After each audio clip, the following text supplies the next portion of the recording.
Wie stellen wir uns die größten CEOs unserer Zeit vor? Charismatisch, jemand, der handelt, jemand mit einem schönen Büro, am besten in einem Wolkenkratzer in Manhattan, mit massenweise Angestellten, die sich mit MBAs schmücken. Damit liegen wir voll daneben. Eigentlich sind die hervorragendsten CEOs unserer Zeit, die Outsiders, das komplette Gegenteil von dem, was ich soeben beschrieben habe. CEOs bewegen sich in einem höchst quantifizierbaren Universum, aber viele Leute übersehen das.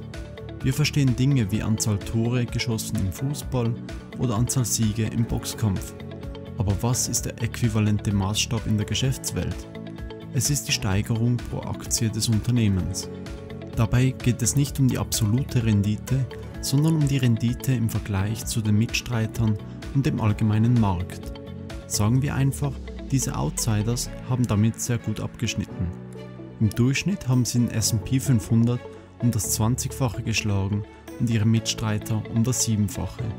Man könnte also sagen, dass es durchaus seine Anreize hat, diese Art von Menschen zu erkennen und von ihnen zu lernen. Und genau darum dreht sich das heutige Video.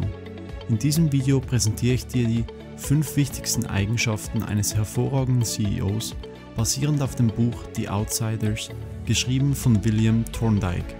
Herzlich willkommen bei Money Talk.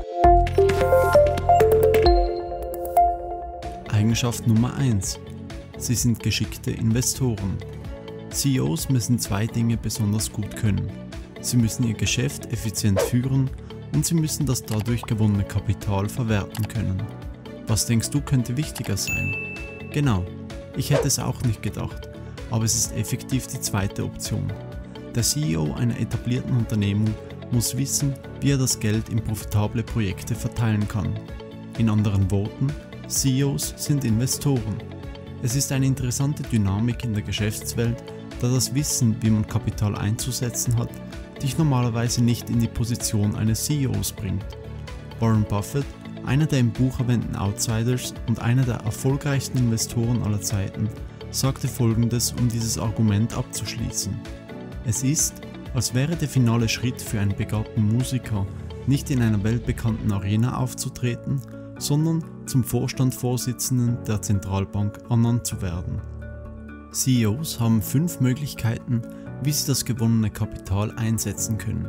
Sie investieren in bestehende Operationen, kaufen andere Unternehmen auf, schütten Dividenden aus, bezahlen Schulden zurück oder sie kaufen Aktien des eigenen Unternehmens zurück. Und die erfolgreichsten CEOs konzentrieren sich auf 3 dieser Optionen. Die Fähigkeit des CEOs, diese 3 Strategien zu mischen und zu maximieren, ist im Endeffekt ausschlaggebend für herausstechende Renditen am Aktienmarkt. Und sorry an alle Dividendeninvestoren da draußen, aber Dividenden sind nicht etwas, das in diesen Kreisen verfolgt wird. Warum nicht? Weil Dividenden sowohl für die Unternehmung als auch für die Investoren versteuert werden, während das bei den anderen Möglichkeiten nicht der Fall ist. Dazu kommt, dass Dividenden oftmals ein Signal sind, dass das Unternehmen limitierte Wachstumsperspektiven hat. Bedenke, was Henry Singleton mit Teledyne gemacht hat. Er hat Teledyne-Aktien im Durchschnitt zum 25-fachen des Unternehmensgewinnes rausgegeben und im Schnitt um das 8-fache zurückgekauft. In anderen Worten hat er für $8 eingekauft und um $25 verkauft. Sagt nochmal einer was wegen Interessenabstimmungen mit den Aktionären.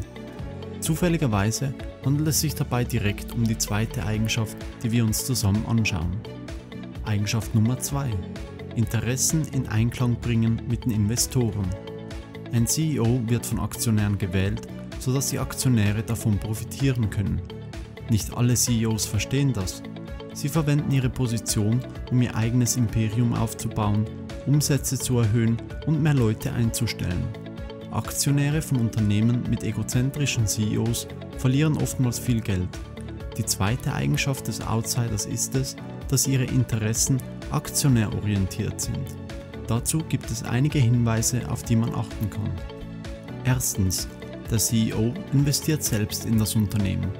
Wenn der CEO ebenfalls Aktien besitzt, ist das schon mal ein guter Anfang, weil dadurch hat er ein Eigeninteresse, mit den Aktionären zusammenzuarbeiten. Zweitens, organisationenweites Investment. Der CEO ist der Wichtigste, der auch investieren sollte. Aber was sogar noch besser ist, wenn es Anreize für Mitarbeiter gibt, in das Unternehmen zu investieren. Zum Beispiel Dick Smith von General Cinema. Er gab seinen Executives Optionen und für die Mitarbeiter galt, dass jede gekaufte Aktie von Unternehmen verdoppelt wird. Drittens, die Bereitschaft abzubauen. Ein CEO, der bereit ist, unprofitable Einheiten zu schmälern oder gar zu schließen, zeigt, dass er nicht von seinem Ego gesteuert wird, was etwas Gutes ist. Viertens, Bonussysteme. Zum Beispiel hat Katharine Graham von der Washington Post ein Bonussystem eingeführt, das als hauptsächliches Tool diente für die Entlohnung von Managern. Wenn dies korrekt aufgesetzt wird, dann können so die Interessen der Aktionäre einfacher verfolgt werden als mit einer flachen Bezahlung. Eigenschaft Nummer 3. Sie dezentralisieren. Henry Singleton hatte 50 Mitarbeiter in seinem Hauptquartier, bei einem Unternehmen mit über 40.000 Mitarbeitern. Warren Buffett trieb den Gedanken auf die Spitze mit 30 Mitarbeitern im Hauptsitz bei sich in Omaha, bei einem Unternehmen von über 400.000 Mitarbeitern.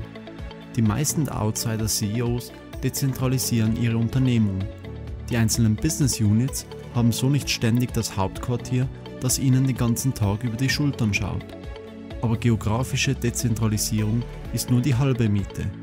Sogar noch viel wichtiger ist, wie flach die Hierarchie der Organisation ist. Der Outsider-CEO möchte so wenig wie möglich Mittelmänner haben. Scheinbar funktioniert dies nicht nur für die Supply Chain Manager. Die Dezentralisierung führt zu einer Verstärkung der unternehmerischen Energie und einer besseren Autonomie. Tom Murphy von Capital Cities beschrieb dies wie folgt: Hire the best people you can and leave them alone. Stell die besten Leute an und lass sie einfach machen. Diese Eigenschaft ist sehr dicht an die Eigenschaft Nummer 2 gekoppelt, das Verfolgen der Interessen von Aktionären. Leute einfach machen zu lassen, was sie wollen, macht nur dann Sinn, wenn ihre Interessen mit den deinigen übereinstimmen. Und dafür haben CEOs wie Singleton oder Buffett gesorgt. Während sie beinahe die gesamte Unternehmung dezentralisiert haben, haben sie gleichzeitig die beinahe vollständige Verteilung von Kapital zentralisiert. Nicht ein Cent wurde unter ihrer Obhut ausgegeben, ohne dass nicht zuerst aufgezeigt wurde, wie rentabel es sein würde. Eigenschaft Nummer 4. Sie fokussieren sich auf Cash. An der Wall Street wird der Fokus auf Quartalszahlen gelegt. Der Outsider-CEO hingegen fokussiert sich auf langfristigen Cashflow. Die beste Illustration, dass quartalsweise Resultate irreführend sein können, lieferte John Malone von TCI. Er erwarb tonnenweise in der Kabelindustrie und finanzierte diese durch massenweise Schulden. Warum? Weil er realisiert hat, dass wenn er die Nettoprofite durch die Erhöhung von Abschreibungen und Zinszahlungen minimieren würde, dann würden die Aktionäre keine Steuern zahlen müssen. Dadurch konnte er Investitionen finanzieren mit Geld, das nicht versteuert wurde. Es machte keinen Sinn, die Nettoerfolge zu analysieren, um festzustellen, wie viel Wert er für die Aktionäre generierte. Viele der Outsider-CEOs generierten ihre eigenen Messwerte, mit denen sie ihren Unternehmenserfolg messen. John Malone war ein Pionier des EBITDA.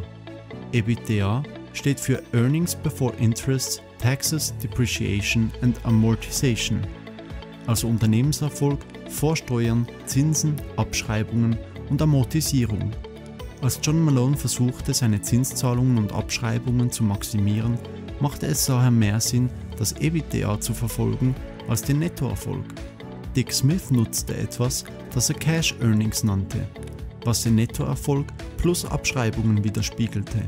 Und Henry Singleton führte den Term Teledyne Return ein, was der Durchschnitt aus Nettoerfolg und Cashflow abbildete. Und um sicherzustellen, dass die Interessen der Aktionäre verfolgt werden, verknüpfte er die Boni seiner Manager mit dieser Nummer. Eigenschaft Nummer 5. Sie sind sparsam. Tom Murphy brachte es auf den Punkt. The goal is not to have the longest train, but to arrive at the station first, using the least fuel. Oh ja, wie er diesem Spruch gerecht wurde. Als sein Unternehmen in 1985 eine andere große Medienfirma namens ABC übernahm, schaffte er es, viele der Top-Manager mit seiner Sparsamkeit zur Weißglut zu treiben. Er entfernte Private Dining Lounges und es gab keine Erstklassflüge mehr. Er zögerte kaum, um Leute rauszustellen, um Kosten zu sparen. Aber das beste Beispiel seiner Sparsamkeit war, als er angefragt wurde, dass eins seiner Studios neu gestrichen werden sollte, um einen professionelleren Eindruck gegenüber Werbeagenturen zu machen. Da Murphy darin eine Möglichkeit sah, mehr Umsatz zu erzielen, war er durchaus daran interessiert, aber nur teilweise. Weil das ganze Geld kosten würde, wollte er diese Aufwände minimieren. Also beschloss Murphy, nur die 2 Wände des Studios zu streichen, die von außen zu sehen waren. Warren Buffett weiß, wovon er spricht. Being a CEO has made me a better investor and vice versa. Das war's für heute mit der Zusammenfassung zum Buch The Outsiders, geschrieben von William Thorndike. Welche Eigenschaft eines Outsiders wirst du dir in Zukunft angewöhnen? Schreib mir deine Meinung gerne unten in die Kommentare und lass mich wissen, ob es andere Bücher gibt, zu denen du gerne ein Video hättest. Wenn du neu hier bist, dann freue ich mich, wenn du den Kanal abonnierst und eine Bewertung zum Video abgibst. Dieses Jahr möchte ich 1000 Abonnenten erreichen und das schaffe ich nicht ohne dich. Ich hoffe, dir hat das Video gefallen und vielen Dank für deine Zeit. Bis zum nächsten Mal hier bei Money Talk.